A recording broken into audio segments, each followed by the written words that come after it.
Hello everyone. Our today's topic of discussion is sea floor spreading theory. तो theory को पढ़ने से पहले हम लोग इसकी बैकग्राउंड के बारे में पढ़ते हैं कि ये थ्योरी की जो ओरिजिन था, जो उसकी फाउंडेशन थी, वो कहाँ से आई। तो after the world war second was ended, the mapping of the ocean floor it reveal the following information. तो वर्ल्ड वॉर टू के ख़त्म होने के बाद जब ओशन फ्लोर की मैपिंग की गई, ओशन फ्लोर की रिसर्च की गई उसके बारे में, उसके लैंडफॉर्म्स के बारे में, तो कुछ फाइंडिंग्स जो थी वो सामने आई। तो वो कौन कौन सी फाइंडिंग्स थी? First was there was presence of mid oceanic ridges along the oceanic floor. तो इस तरह से ओशन के बीच में कुछ रिजेस थे, एक तरह की माउंटेन्स थी, ऐसे लंबी सी चेन थी माउंटेन्स की। तो these were called mid oceanic ridges. तो इनके बारे में एक तो पता चला था। Second point was these ridges they are volcanically active resulting in the continuous eruption of magma। तो ये जो ridges हैं ये volcanically active है, इनमें से continuously जो लावा है वो निकलता रहता है। तो इस तरह से अगर ये माउंटेन की रेंज जा रही थी वहाँ पे समुद्र के नीचे, समुद्र के अंदर है ये, उसके बेस पे, तो इस रेंज से, इसके जो टॉप से इस तरह से लावा निकलता रहता था। और सिंस वो पानी के अंदर है तो वो लावा जल्दी सॉलिडिफाई हो जाता था, बिकॉज वो जल्दी कूल हो जाता था। तो इस तरह से एक वो रॉक बन जाता था सॉलिडिफाई होके, और इस तरह से ओवर द टाइम वो कलेक्ट होके एक माउंटेन रेंज बन जाती थी। Third was rocks on either side of the ridge are of same age with similar composition and magnetic properties। तो ये जो सेंट्रल रिज है जहाँ से मैग्मा निकल रहा था, तो इसकी दोनों साइड्स की जो रिज के दोनों साइड्स की जो रॉक है उनकी एज सेम है।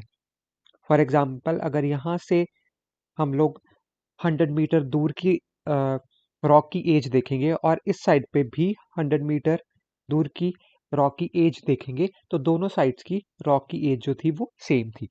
ना सिर्फ उनकी एज सेम थी बट उनकी जो केमिकल और मैग्नेटिक प्रॉपर्टीज थी वो भी सेम थी। तो इस तरह से जो जहाँ पे हम लोग रॉक्स की प्रॉपर्टीज को देखते थे दोनों साइड्स पे, तो इक्वी डिस्टेंस पे वो सिमिलर थी।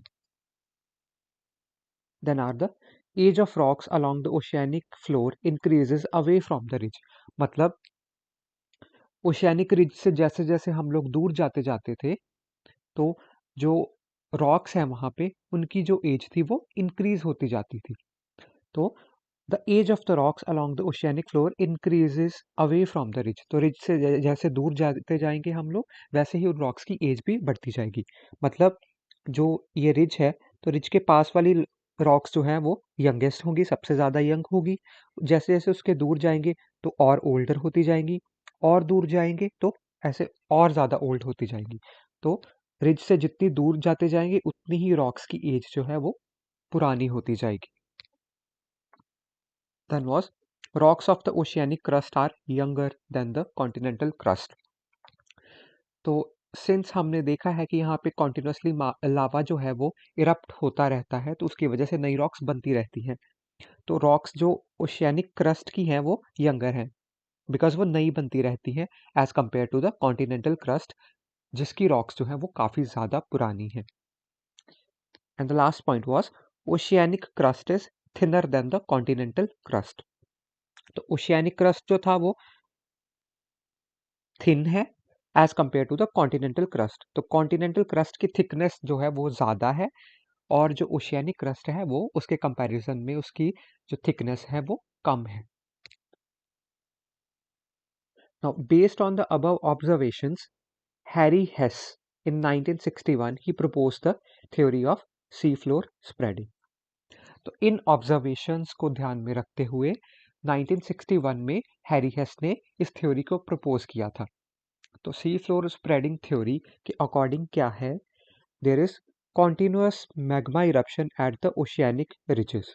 तो ओशियानिक रिजेस जो हमने देखे थे इमेजेस में, वहाँ से कॉन्टिन्यूअसली जो लावा है वो इरप्ट करता रहता है, and because of which there is the rupture of oceanic crust. वो लावा कॉन्टिन्यूअसली निकलता रहता है और वो ओशियानिक क्रस्ट को स्लोली एंड स्लोली थिन करता जाता है, इतना थिन करता है कि एक पॉइंट के बाद वो रप्चर हो जाता है। The new lava wedges on to the oceanic crust, but since lava तो कॉन्टिन्यूसली निकलता ही जा रहा है, तो वो जब क्रस्ट जो ओशियनिक क्रस्ट है वो टूटा हुआ है, तो उसमें से लावा और निकलता जाएगा, वो सॉलिडिफाई भी करेगा, तो अल्टीमेटली इट विल वेज। उस जो दरार पड़ी है ओशियनिक क्रस्ट में, जो टूटा हुआ ओशियनिक क्रस्ट है, वहां पे वो लावा जो है सॉलिडिफाई होके एक वेज की तरह एक्ट करेगा, और that veg will push the oceanic crust on either side. तो सिंस वो लावा उस जगह में फंसता जा रहा है, लावा सॉलिडिफाई होके रॉक बनता जा रहा है, तो वो रॉक जो है वो उस ओशियनिक क्रस्ट को दोनों साइड से पुश करती है, दूर करती है, और जिसकी वजह से क्या होता है कि द ओशन फ्लोर स्प्रेड्स। तो सिंस वो जो लावा है वो पुश करता जा रहा है जो ओशियनिक क्रस्ट को, तो इस वजह से जो ओशियनिक फ्लोर है वो स्प्रेड होता जाता है, मतलब वो बढ़ता जाता है। So this spreading crust sinks down at the oceanic trenches and get consumed. तो ओशियनिक जो ये रिजेस हैं, जो मिड ओशियनिक रिजेस हैं, यहाँ से लावा निकलता है, नई रॉक्स बनती हैं, तो यहाँ से जो ओशियनिक क्रस्ट है वो स्प्रेड करता जाता है। वाइल सिंस वो वहां से बढ़ रहा है, तो कहीं से वो कंज्यूम भी होना चाहिए, अदरवाइज तो ओशियनिक क्रस्ट की लेंथ जो है, उसका जो साइज है वो बढ़ता ही जाएगा। तो जितना बन रहा है वो मिड ओशियनिक रीजस पे, उतना ही वो कंज्यूम भी होना चाहिए। तो वो कंज्यूम कहाँ पे होता है? ओशियनिक ट्रेंचेस पे, वहां पे जाके वो कंज्यूम होता जाता है। सो मिड ओशियनिक रीजस पे जो ओशियनिक क्रस्ट है वो बनता जाता है, लेटरली वो स्प्रेड करता जाता है साइड्स में, और साइड वाला जो है वो कंज्यूम होता जाता है, खत्म होता जाता है एट द ओशियनिक ट्रेंचेस। तो for example, mid Atlantic ridge where the Atlantic ocean is expanding at the rate of 2 centimetre per year. तो ये इसकी एग्जाम्पल है, mid Atlantic ridge, and it is the longest mountain range on the earth. तो वैसे तो Himalayas हैं, but वो continent पे हैं। अगर हम लोग overall, sorry not the Himalayas, Andes जो है वो कॉन्टिनेंट पे सबसे लॉन्गेस्ट माउंटेन रेंज है। और अगर हम लोग ओशियन की बात करें या पूरे अर्थ को इन टोटलिटी में बात करें, तो सबसे लंबी जो माउंटेन रेंज है that is mid Atlantic ridge. This is the diagram. So हमने पढ़ा कि यहाँ से जो मैग्मा है वो राइज करता रहता है, तो अल्टीमेटली राइज करता है, इस पे प्रेशर आता रहता है, और जो ये ओशियनिक क्रस्ट है ये यहाँ से थिन होता जाता है, थिन होता होता अल्टीमेटली यहाँ से एक क्रैक बन जाता है, और यहाँ से ये जो लावा है वो बाहर निकलता है। बाहर निकलते हुए ये सॉलिडिफाई करता है, और ऐसे यहाँ पे एक रेंज, एक माउंटेन रेंज को बनाता जाता है। That mountain is called mid oceanic ridge. तो साथ में जब ये ऐसे ही यहाँ पे सॉलिडिफाई होता जाता है, तो ये दोनों साइड्स पे इस ओशियनिक रिज को पुश करता जाता है, बिकॉज ये वेज की तरह एक्ट करता है यहाँ पे, तो दोनों साइड से ये इधर और इधर पुश करता जाता है। तो पुश करता हुआ क्या होता है कि ये जो ओशियनिक रिज है, ओशियनिक क्रस्ट है, ये एक पॉइंट पे जाके कॉन्टिनेंटल क्रस्ट से टकरा जाता है। तो this is the continental crust, और ये थिक है ज़्यादा, और ओशियनिक क्रस्ट जो है वो थिन है, और ओशियनिक क्रस्ट की जो डेंसिटी है वो भी ज़्यादा है। तो ज़्यादा भारी होने की वजह से, ज़्यादा हैवी होने की वजह से ये इसके नीचे चला जाता है।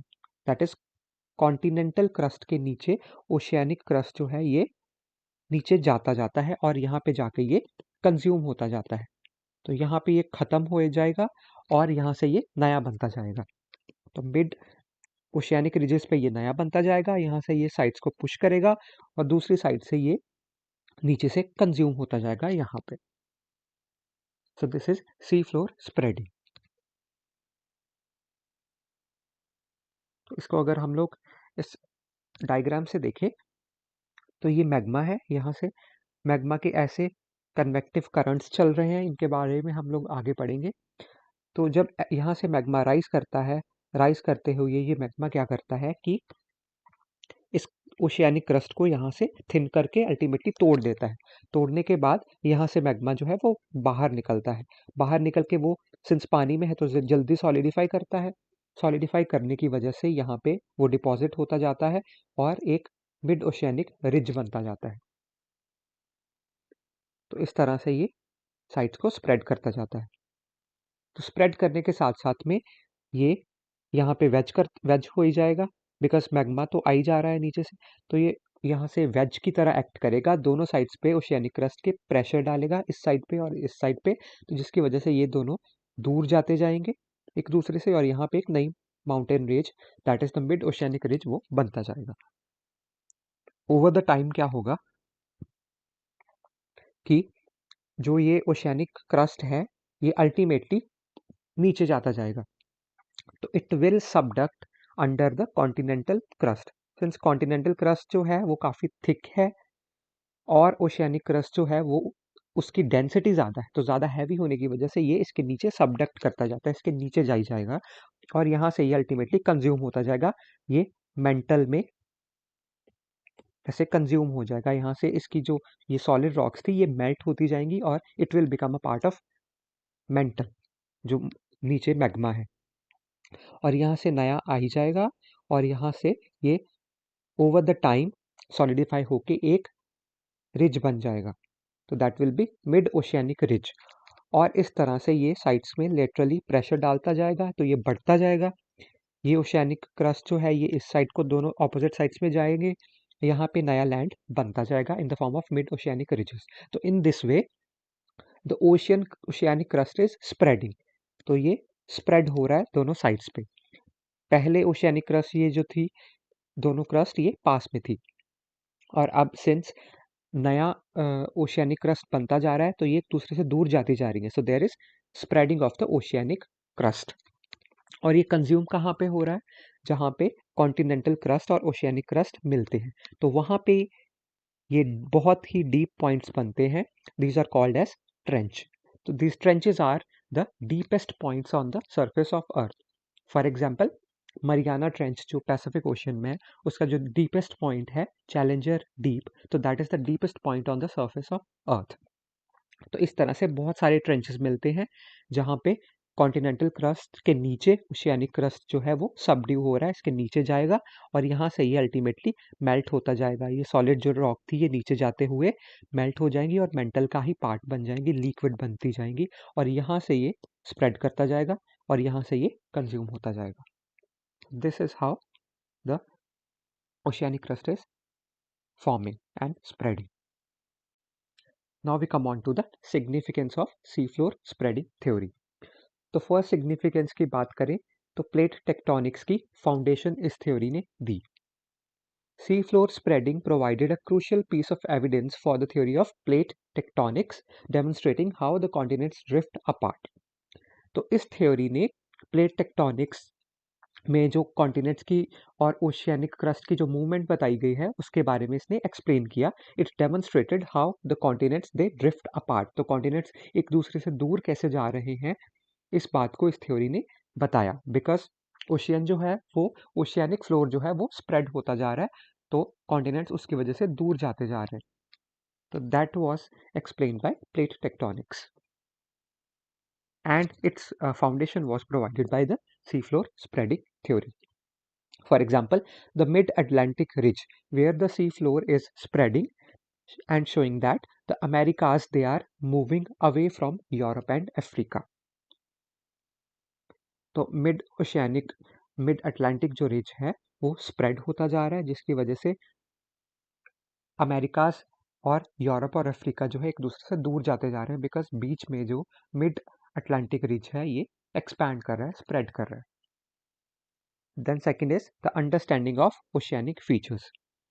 For example, mid-oceanic ridges and deep sea trenches. तो इसको ये एक्सप्लेन करती है थ्योरी कि ये कैसे बनते हैं ridges और trenches. Then is the age of ocean floor. Sea floor spreading helps establish the age of the oceanic crust. For instance, by studying the magnetic stripes found on the either side of the mid-ocean ridges, scientists determined that the youngest crust is closest to the ridge while older crust is farther away. तो sea floor spreading से oceanic crust की as का भी पता लगाया जा सकता है। फॉर एग्जाम्पल, जो मिड ओशियानिक रिजेस हैं उनकी दोनों साइड्स पे जो रॉक्स हैं उन पे जो मैग्नेटिक स्ट्राइप्स हैं और उनकी जो मैग्नेटिक प्रॉपर्टीज़ हैं उनको स्टडी करके साइंटिस्ट ने ये पता लगाया है कि जो रिज के पास रॉक्स हैं, जो उसके सबसे पास हैं, वो सबसे यंग हैं और जो जितना ही उससे दूर जाते जाएंगी वो रॉक्स उतनी ही पुरानी होती जाएंगी। तो age of the ocean floor ये जानने में भी सी फ्लोर स्प्रेडिंग थ्योरी का एक इम्पॉर्टेंट रोल है। Then is natural resources. The theory aids in locating natural resources such as oil and minerals. For example, the hydrothermal vents along the mid-ocean ridges are rich in minerals, which are significant for resource exploration. Then is earthquake and volcano activity की understanding. So it enhances our understanding of the distribution of earthquakes and volcanoes.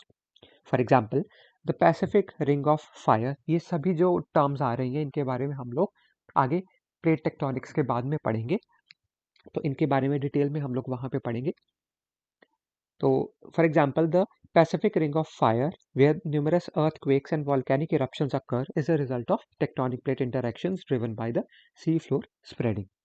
तो इन majority of the points के बारे में आपको तब पता चलेगा जब हम लोग प्लेट टेक्टोनिक्स के बाद में different kind of plate margins के बारे में पढ़ेंगे, तो वहाँ पे ये टॉपिक्स, ये जो टर्म्स हैं ये क्लियर होंगी आपको।